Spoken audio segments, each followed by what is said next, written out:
Michael Carter had just moved to a quiet town in Vermont, hoping to leave behind the stress of city life.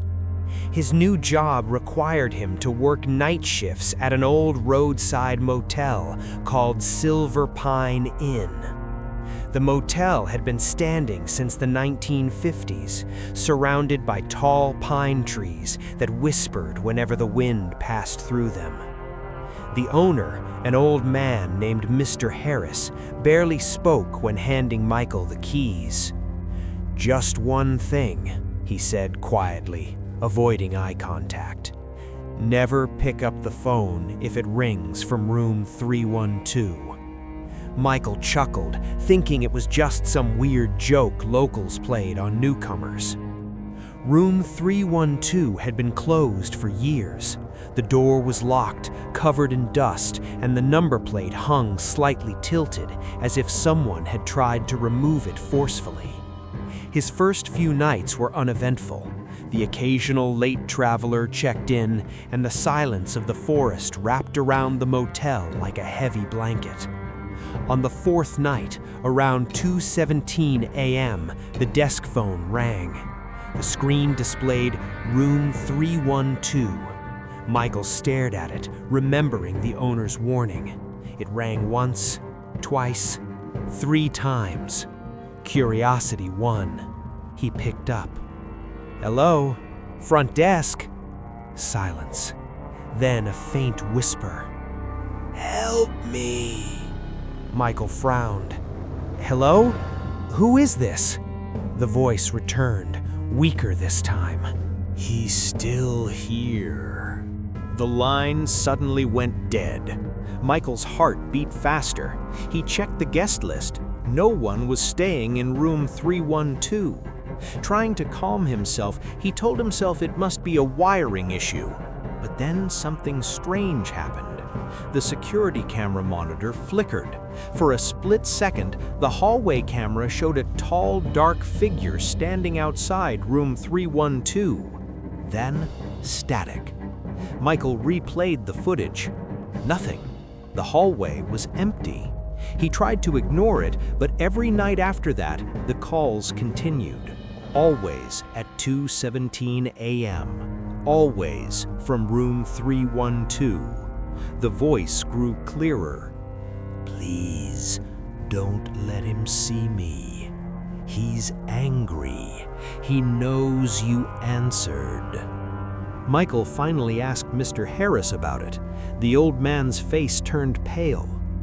"20 years ago," he whispered, "a woman named Emily stayed in room 312. She called the front desk dozens of times saying someone was inside her room. The staff thought she was drunk or paranoid. They ignored her. The next morning, she was found inside the closet.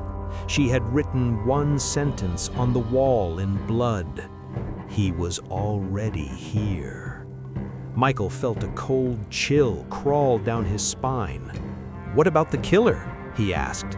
Mr. Harris slowly shook his head. "They never found anyone." That night, Michael tried to ignore the phone. 2:17 a.m. Ring. Ring. Ring.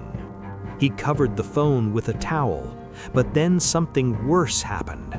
A new sound echoed through the empty motel hallway. Footsteps. Slow. Heavy. Dragging. Michael looked at the security monitor. The camera near room 312 showed the door slightly open. That was impossible. He grabbed a flashlight and walked toward the hallway. The air felt colder with every step. The smell of damp wood and something rotten filled his nose. Room 312's door creaked wider, as if inviting him inside. The room looked untouched for decades. Old wallpaper peeling off, a dusty bed, a closet slightly open. Then the phone inside the room began to ring. Michael's own desk phone rang at the same time. 2 phones connected. He slowly walked to the closet. The whisper came again, "Don't open it." But he did. Inside the closet, he saw scratches covering the walls, deep nail marks, and a message carved repeatedly, "Don't answer the phone." Suddenly, the motel lights went out, complete darkness. Michael felt someone breathing behind him, hot, slow, right next to his ear. A deep voice whispered, "You answered, just like they did." The flashlight flickered on. The closet was empty, but the mirror on the wall reflected something terrifying. Behind Michael stood a tall figure with no face, only darkness, its head tilted unnaturally.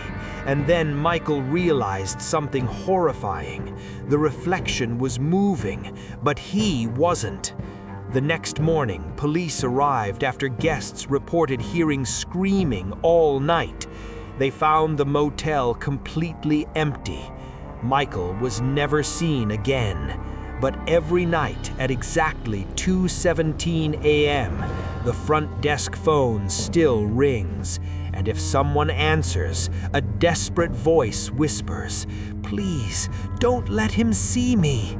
Because now there are two voices calling from room 312.